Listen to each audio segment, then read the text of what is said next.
Hey everyone, welcome to Steve's Project Car Garage. If you're new to the channel, welcome. And this is my 1969 Triumph Spitfire. Tonight we're going to go over a couple of different things, working on maybe trying to remove a bit of the dash. I'm going to try to remove this here windscreen from the car and see what else we might be able to get into. It's a little bit chilly here in Florida tonight. Go ahead and laugh all you want, but it is in the 50s. So it's not the warmest of things out here in the garage tonight. But hopefully we can get a little bit of work done. Jen's doing some studying, Emerson's sound asleep, so it's a perfect night to go ahead and get started and get a little bit of work done. So as you can see here, I got this dash that I kind of put together about a year ago or so, and it's just made out of some really thin plywood. I ended up getting the plans actually from a website that I'll put the link in the description, but it's actually got some beautiful like scaled schematics that you can just download for free and bring to your local print shop and they can print up for you. But that's what I did initially with this. I did deviate a little bit from the standard Triumph style center gauge stack here.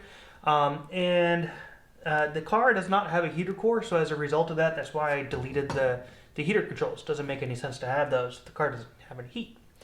So I put in some additional gauges up here. My plan is to actually go ahead and probably go with just 4 gauges and then have a series of toggle switches for everything else instead of putting in a bunch of the traditional Triumph, switches. Go with some just toggle switches, kind of more along the style of like a race car, just to try to simplify it, lower the bill on it, because those replacement switches can be pretty expensive. So what we're going to do though tonight, we're going to get this dash poured out, so that way I can have better access to the bolts that hold everything in. We'll get this dash cover taken off, even though it doesn't really have anything holding it in place, but we'll get that pulled off and go from there.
Just one more.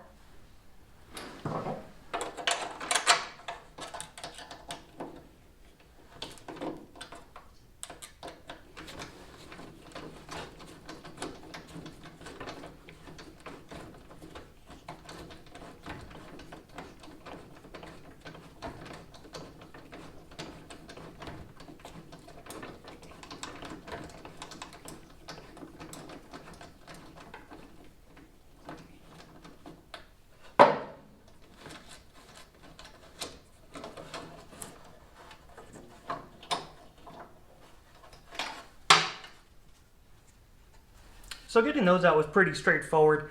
I had just a couple of small bolts with a couple of nylock nuts on there that pretty much just held it in place, so super simple.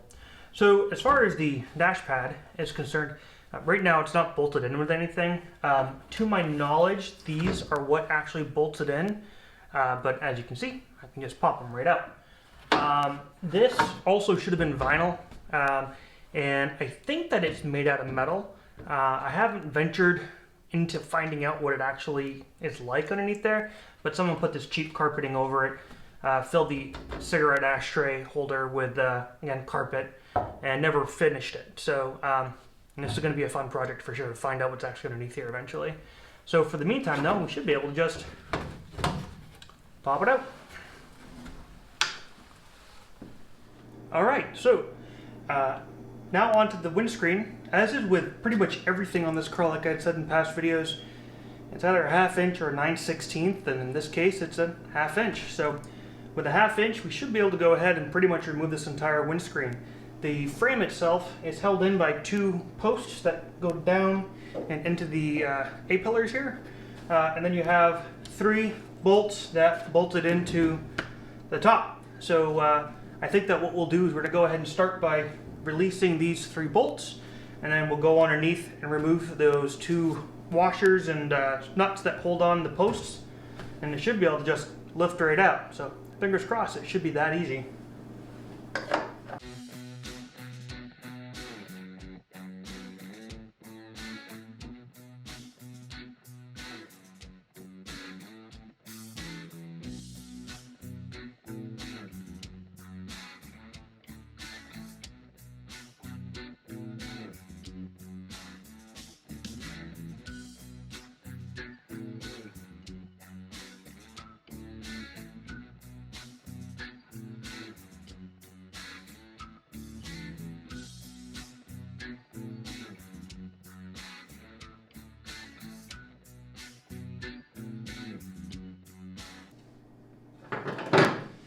Alright, so now that I got those bolts out, I did discover some more concerning cancer, and we'll take a look at that in a moment on the actual windscreen frame.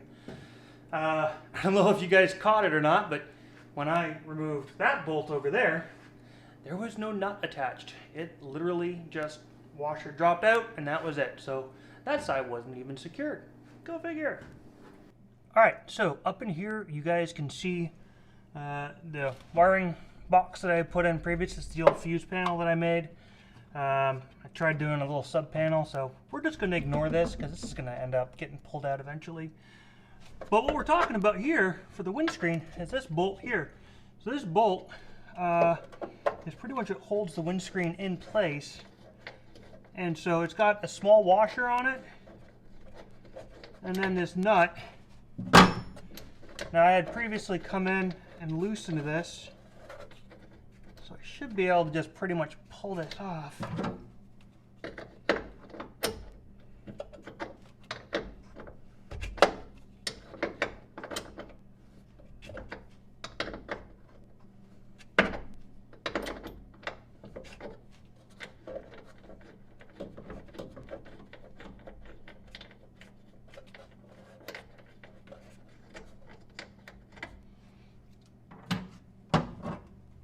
Awesome. Alright, so now let's try to grab this other one. This one I have not loosened up yet, so wish me luck.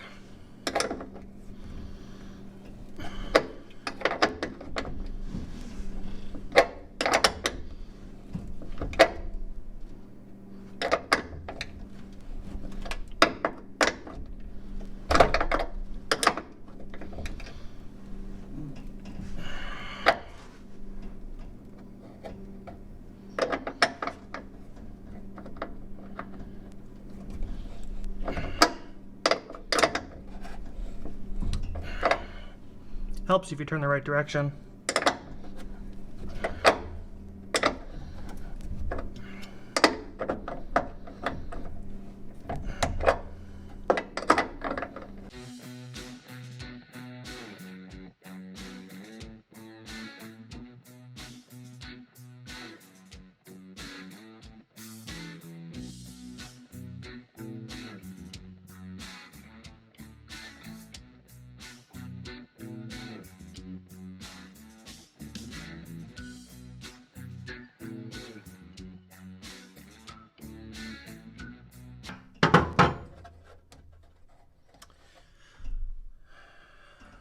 Alright, so there was absolutely no washer on that, and yeah, that's interesting. Well, let's take a look and see if we can pull this off. Alright, let's give it a go.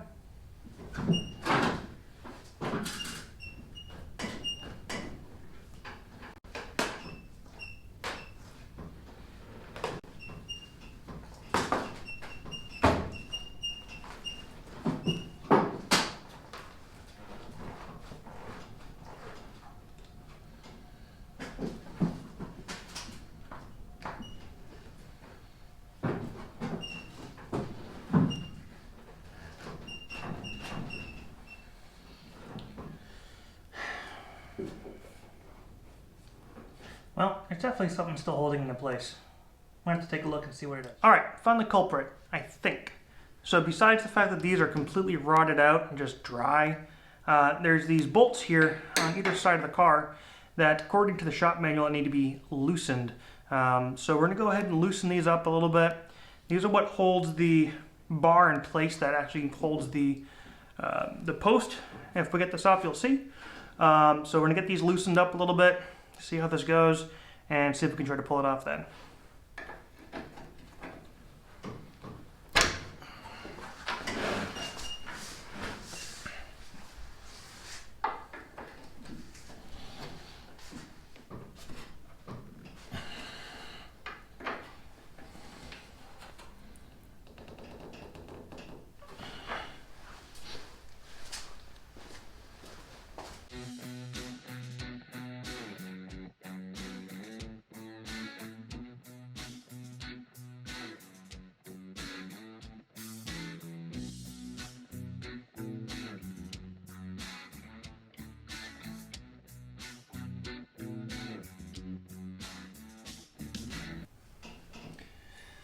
Alright, well, now that we followed what the instruction manual says, we'll go ahead and give it a try.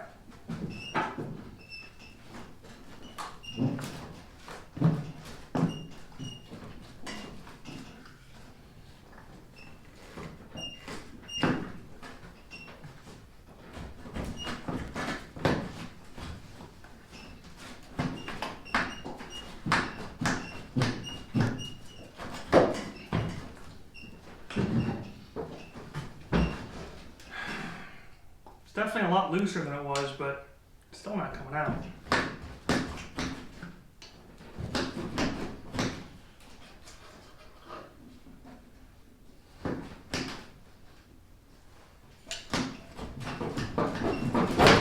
Aha! There we go.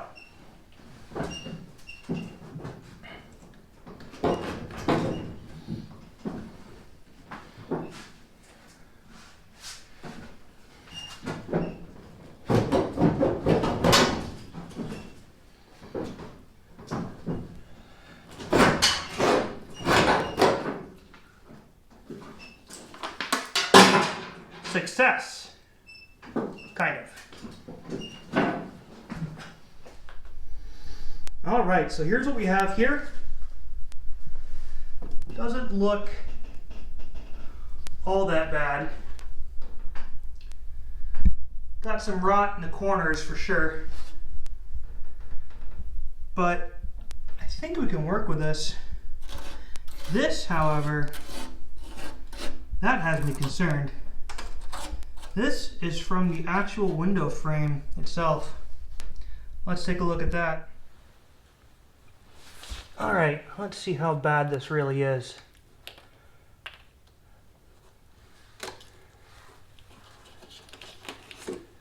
Well, it's not terrible.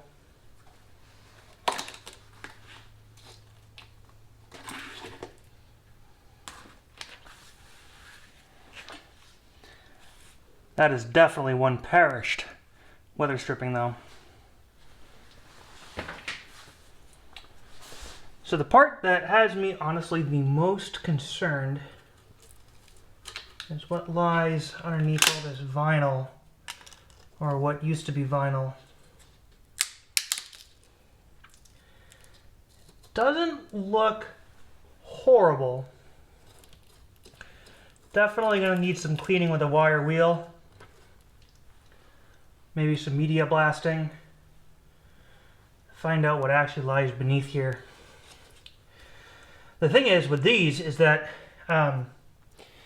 you can't get replacements for these. You have to find one on the donor car. So we'll really have to find out what this is going to be like in a little bit.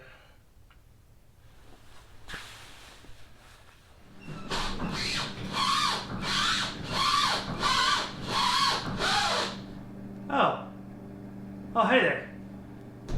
You guys got me. Having a little bit of fun here driving in my Triumph Spitfire Aperta. No, I'm just kidding. I'm not going to be one of those guys. Anyways, that's kind of going to be the end for the night. I got a decent bit accomplished. I'm pretty happy with the progress. I was only out here for a little bit, and I was able to get the dash finished taken apart. I was able to get the windshield removed, and yeah, so I'm pretty happy with that. The only thing I didn't do tonight that I really kind of wanted to get accomplished was to pull the steering column out. It seems like a pretty straightforward thing, but lessons learned from the windshield. I need to do some research in the manual first. So big lesson honestly tonight is if you do have one of the workshop manuals for these, check it out before you go ahead and start jumping into a job. This wasn't that big of a problem or a deal. However, I could have made it easier on myself. So definitely look into those shop manuals. As far as the rest of the project is concerned, I am about a week behind of where I wanted to be. I was hoping that I was going to be able to get the hydraulics bled and pulled out tonight, get the steering column removed, and get ready to remove the body. I need to still figure out a few things about bracing these doors first. If you don't brace the door frame sections, what can happen is if you remove the body and the sills or the floor pans are rotted out, you may end up like twisting or tweaking the body, or even possibly folding it in half like a clamshell. I don't think we have to worry about that here. This is relatively solid, shall we say? And so I have a couple of ideas. I actually have a restoration manual for these cars, and it just says to take a chunk of 2x4 and wedge a chunk of 2x4 between the A and B pillars. I might go that route, but I've really kind of thought about welding up a couple of pieces of angle iron, putting some plates on it, and then bolting into where the door latch is and where the hinges are. I think that's going to be a better solution, honestly, and I don't have to worry about the risk of the chunk of wood popping out and then the body flexing and tweaking. So there's that. I have some tools I need to get. There's no question about that. As you've seen so far, everything I've done is with hand tools, and that's okay to an extent. I need to buy a welder. My friend Chris said that he would let me borrow one, but I don't know. I think I probably would just rather buy one, so that way if I mess it up, it's on my own dime, not his. I do want to get a bigger workbench. Right now I have this little tiny workbench over there. It's great for small stuff, but I'm going to need to get a 5-inch vise here soon, and I don't think that workbench is really going to accommodate a 5-inch vise. I want to get a small drill press, possibly want to get a shop press as well, and a couple of other little odds and ends. My friend Chris has been awesome in just offering a lot of his equipment for use, and so one of the things I was going to get was going to be a bigger compressor and a blasting cabinet, but he was gracious enough to offer his. So I'm going to end up doing a lot of my blasting over at his place because he's already got it all set up. He's got a beautiful shop. Fingers crossed, he's going to let us actually take a tour of his shop and show you his 1969 VW bus that he's been working on. So that's pretty exciting. So really that's about it for tonight. Got some homework to do. I may end up doing some work on one of these nights after work, so I may do a couple of little filming sessions here and there. But really, that's about it. So thanks so much for tuning in and checking out another episode of Steve's Project Car Garage. And by the way, I hope you guys like the new name. And hope to see you soon. If you haven't done so already, please make sure you hit that subscribe button and follow along because this is going to be a fun journey. Cheers.